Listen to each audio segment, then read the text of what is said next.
The Ideas of Nietzsche, Nietzsche and Metaphysics. In this lecture we will introduce metaphysics and learn about the first metaphysical systems proposed by the ancient Greeks. We will then proceed to understand Nietzsche's critique of traditional metaphysics, and finally introduce his own interpretation of the universe. Metaphysics is a branch of philosophy. The word metaphysics literally means beyond physics. Its subject matter transcends the physical sciences. The goal of metaphysical thought is an understanding of the essence of the universe, or in other words, the ultimate constitution of nature. For such an understanding, metaphysics must go behind or beyond the physical stuff which the sciences are concerned with. For this reason, metaphysics has often been described as abstract theory with no basis in reality. The ancient Greeks were the first metaphysicians. Cultures prior to the Greeks provided explanations for the nature and origin of the universe. However, these were myths which involved angry gods and animal deities. The Greeks were the first culture we know of to progress from the confines of mythological thinking and search for naturalistic explanations of the universe. Early Greek metaphysicians asked fundamental questions which still plague the minds of philosophers today. What is the foundation of reality? What is the cause of its motion and evolution? What is its true nature? In contemplating these questions, some Greeks concluded that the visible world they perceived did not provide the answers they were looking for. There had to be a foundation which all of this rested upon, and a source or origin which the visible world was born from. They proceeded to assume that behind or above the visible world was a metaphysical world. They claimed this reality could not be perceived, but thought that its existence could be inferred. Everything must have an origin, even the visible world, and the origin of the visible world must be a metaphysical world, or so they thought. This reasoning led to the formulation of the two-world theory. The two-world theory claims the universe to be composed of two different realities. There is the visible world and the metaphysical world. Nietzsche singled out two philosophers in particular he held responsible for the popularity of the two-world theory, a popularity that has continued to this day. Anaximander was a pre-Socratic philosopher born in Ionia. He proposed the visible world to have its source in a metaphysical world he called infinite, indefinite, and boundless. All things emanated from this metaphysical world, and upon perishing all things returned to this infinite source. Plato lived approximately 150 years after Anaximander. His influence on Western thought is undeniable. The 20th century renowned philosopher Alfred North Whitehead once said that all Western philosophy was a series of footnotes to Plato. Plato adhered to the two-world theory and claimed the universe to be composed of two different realities. Along with the visible world we experience, he believed there to be a metaphysical reality of forms which existed beyond the heavens, a reality which he called the true reality. Nietzsche, for reasons we will explore, did not adhere to the two-world theory, as he wrote in Human, All Too Human, "For there is nothing at all we could state about the metaphysical world except its differentness, a differentness inaccessible and incomprehensible to us. It would be a thing with negative qualities." Even if a metaphysical world were to exist, which, especially in his later works, Nietzsche denies as an absurd thought, there is no way human beings could have any knowledge of it whatsoever. Our minds have evolved to deal with the things which actually exist in this world, and we could never gain knowledge of a metaphysical world which exists, in Plato's words, beyond the heavens. Nietzsche thought that the belief in a metaphysical world existing beyond the heavens was absurd. Yet it was and still is a belief that is widespread. How could so many people, even academics and intellectuals, believe in such a ridiculous idea? In contemplating this question, Nietzsche entered the realm of psychology, He began to realize that belief in a metaphysical world is not arrived at through rational arguments or careful observation, but instead is an irrational belief motivated primarily by fear. Nietzsche pleaded with his readers not to succumb to such irrationality, and to realize that the visible world, a reality which can actually be experienced, is the only reality. Remain faithful to the earth, he advises us, and do not believe those who speak to you of otherworldly hopes. In order to understand Nietzsche's psychological insights, we must understand his analysis of the two-world theory. In postulating the existence of a metaphysical world, metaphysicians were degrading the visible world, either knowingly or unknowingly. The metaphysical world was held to be the source of the visible world. Through some process, the metaphysical world was thought to create or give birth to the visible world. Therefore, the metaphysical world theoretically could exist even if the visible world did not exist.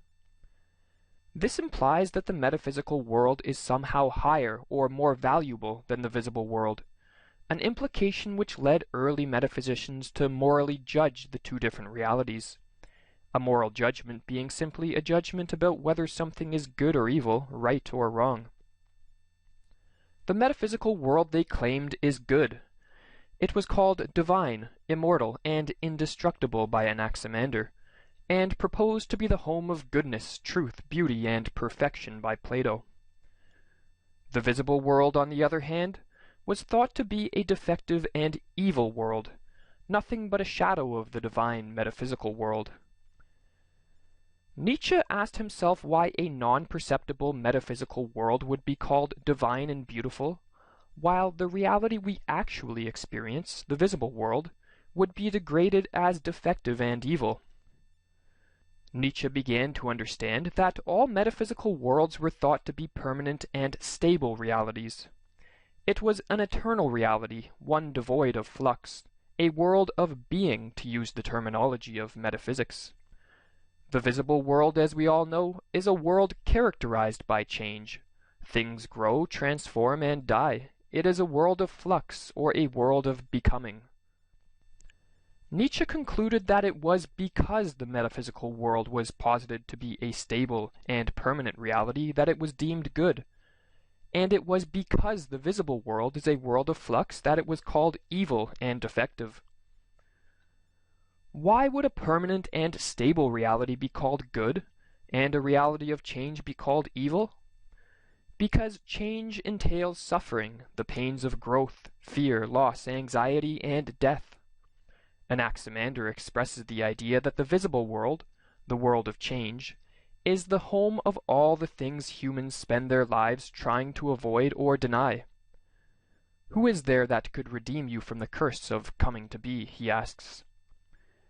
Nietzsche explained that the search for a metaphysical world or a true world is really a secret desire to escape suffering. Man seeks the truth, a world that is not self-contradictory, not deceptive, does not change, a true world, a world in which one does not suffer. Other philosophers have claimed that the search for something permanent and stable in the universe has been ubiquitous throughout human history. As the philosopher L.S. Stebbing wrote, "There seems to be a deep-rooted tendency in the human mind to seek something that persists through change. Consequently, the desire for explanation seems to be satisfied only by the discovery that what appears to be new and different was there all the time." However, Nietzsche was unique in pinpointing the psychological motives which directed this search for permanence. He called this search the metaphysical need, and concluded that metaphysics has traditionally served the purpose of allowing individuals to delude themselves into thinking that beyond this world exists a more perfect and divine realm, a realm where suffering, fear, and death are absent. Philosophers degrade this reality of change on the basis that it causes so much pain, and elevate a fictional reality to the position of divinity. As Nietzsche wrote, "To invent fables about a world other than this one has no meaning at all. unless an instinct of slander, detraction, and suspicion against life has gained the upper hand in us. In that case, we avenge ourselves against life with a phantasmagoria of another, a better life.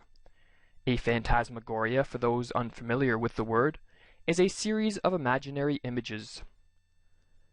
Throughout his life, Nietzsche expressed this idea over and over again. To imagine another more valuable world, he said, is an expression of hatred for the world that makes one suffer. Metaphysicians did not assert the existence of a metaphysical world because they spent years in disinterested contemplation, nor did they have some divine inspiration which allowed them to glimpse such a world. Instead, the metaphysical world is a world fabricated solely from psychological needs. Nietzsche thought that individuals who needed to believe in a metaphysical world were weak and cowardly. No matter how terrifying and tragic life may be, he thought that one must face it directly and muster the strength to endure and even affirm it. Contrary to this ideal of Nietzsche's, the vast majority of individuals have deluded themselves with stories of the existence of another world, a world where they believe their highest hopes will be realized and their failures on this earth will be redeemed. In a shocking passage, Nietzsche identifies Plato as a weak individual who was unable to endure life as it is, and thus an individual who deluded himself with stories of another world. As he wrote, Plato is a coward before reality. Consequently, he flees into the ideal. Nietzsche understood that most human beings were weak and cowardly, and so realized that most would require the solaces of metaphysical worlds and realities. Only the strong few would be able to remain faithful to the earth. He therefore understood the necessity of the faith in a metaphysical world. The decadents need the lie, he said. It is one of the conditions of their preservation. Without the comforts which accompany the illusions of metaphysical worlds, the decadent would collapse in utter anguish over life. Only the rare individual who was strong and courageous enough could live without the belief in a metaphysical world. Heraclitus was one such individual. He was an ancient Greek philosopher who did not assert the existence of a metaphysical world. I see nothing other than becoming, he said, or in other words, the visible world is all that exists. Nietzsche echoes this notion, giving credit to Heraclitus. Heraclitus will remain eternally right with his assertion that being is an empty fiction. The apparent world is the only one. The true world is merely added by a lie. Or to use the terminology we have been throughout this lecture, the visible world is the only one. The metaphysical world is merely added by a lie. So how did Nietzsche view the universe? What was the nature of his metaphysical interpretation? It was certainly an interpretation devoid of any sort of alternate reality. Nietzsche thought there was only one reality, and it was the visible world we could experience. Furthermore, he did not think it made any sense to morally judge this universe. In one of his earlier works, The Birth of Tragedy, Nietzsche likened the universe to a child who builds castles in the sand only to destroy them. Creation and destruction in the universe are done so with the same innocence and indifference as a child building castles in the sand. There is no point in ascribing moral judgments to this reality, for it is literally a reality which is beyond good and evil. The universe to Nietzsche was the will to power. And do you know what the world is to me? Shall I show it to you in my mirror? This world, a monster of energy, without beginning, without end, a firm iron magnitude of force that does not grow bigger or smaller, that does not expend itself but only transforms itself, a sea of forces flowing and rushing together, eternally changing, eternally flooding back, as a becoming that knows no satiety, no disgust, no weariness. This world is the will to power, and nothing besides, and you yourselves are also this will to power, and nothing besides.